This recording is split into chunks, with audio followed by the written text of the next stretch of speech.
جس ذات کا قرآن میں بھی ذکر جلی ہے،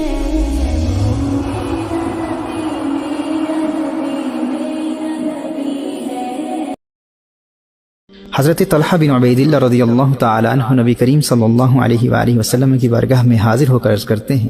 یا رسول اللہ صلی اللہ علیہ وسلم، میں نے خواب میں 2 صحابہ کو دیکھا۔ محترم احبہ، یہ وہ 2 صحابہ ہیں جو ایک ہی دن میں ایمان لائے تھے۔ ان میں سے ایک صحابی اپنی عبادات، تقوی اور دینی خدمات کے حوالے سے دوسرے صحابی کی بنسبت زیادہ مشہور تھے اور وہ شہید بھی ہوئے تھے،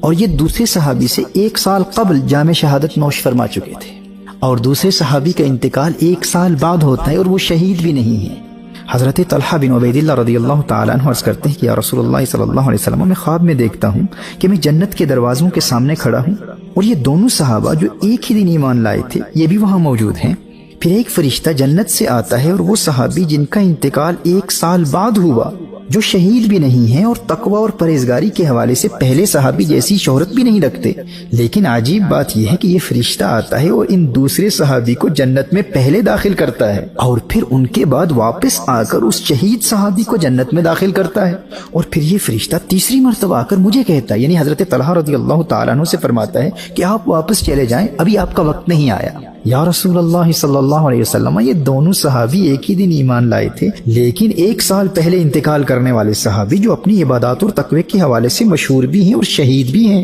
انہیں جنت میں بعد میں داخل کیا جاتا ہے، اور 1 سال بعد پردہ فرمانے والے دوسرے صحابی جو کہ شہید بھی نہیں ہیں یہ جنت میں پہلے چلے جاتے ہیں۔ کونین کے والی صلی اللہ علیہ وآلہ وسلم ارشاد فرماتے ہیں، الیس ھذا قد مکث بعد ھذا سنہ، وہ صحابی جو شہید نہیں ہوئے تھے کیا انہوں نے دنیا میں اس شہید صحابی سے 1 سال زیادہ نہیں پایا؟ حضرت طلحہ عرض کرتے ہیں، بلا، بات تو یہی ہے یا رسول اللہ صلی اللہ علیہ وسلم۔ نبی کریم صلی اللہ علیہ وآلہ وسلم نے ارشاد فرمایا، وَأَدْرَكَ رَمَضَانَ، طلحہ غور تو کرو، جنہوں نے دنیا میں 1 سال زیادہ گزارا وہ شہید تو نہیں ہوئے،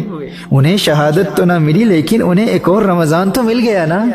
میرے دوستو، جاننا چاہتے ہو جس خوش قسمت کو اللہ جل وعلا رمضان تک زندگی دے دے اور وہ رمضان کا احترام بجا لاتے ہوئے گناہوں سے بچتا رہے اور اس پاک مہینے میں خوب عبادت کرے، اسے مقام کیا ملتا ہے جاننا چاہتے ہو؟ ارشاد فرمایا، اے طلحہ، اگرچہ یہ دونوں ایمان ایک ہی دن لائے تھے، لیکن اس 1 سال بعد پردہ فرمانے والے صحابی جو شہید بھی نہیں ہیں انہیں مزید ایک رمضان مل گیا، اور اس رمضان کے پانے کی برکت سے اس صحابی اور اس شہید صحابی کے مقام میں اللہ جل وعلا نے اتنا فرق پیدا کر دیا جتنا زمین و آسمان کے مابین ہے۔ ہر چند کے جنت میں پہلے داخل کیا جانے والا شہید نہیں تھا، لیکن رمضان پانے اور رمضان کی عبادت کی وجہ سے اس کا مقام اس شہید صحابی سے اتنا بلند ہے، یہ درجات و مقامات کے اعتبار سے رمضان کی وجہ سے اس شہید کے مقابلے میں اتنا آگے نکل چکا ہے کہ اب دونوں میں اتنا فرق ہے جتنا زمین و آسمان کے مابین ہے۔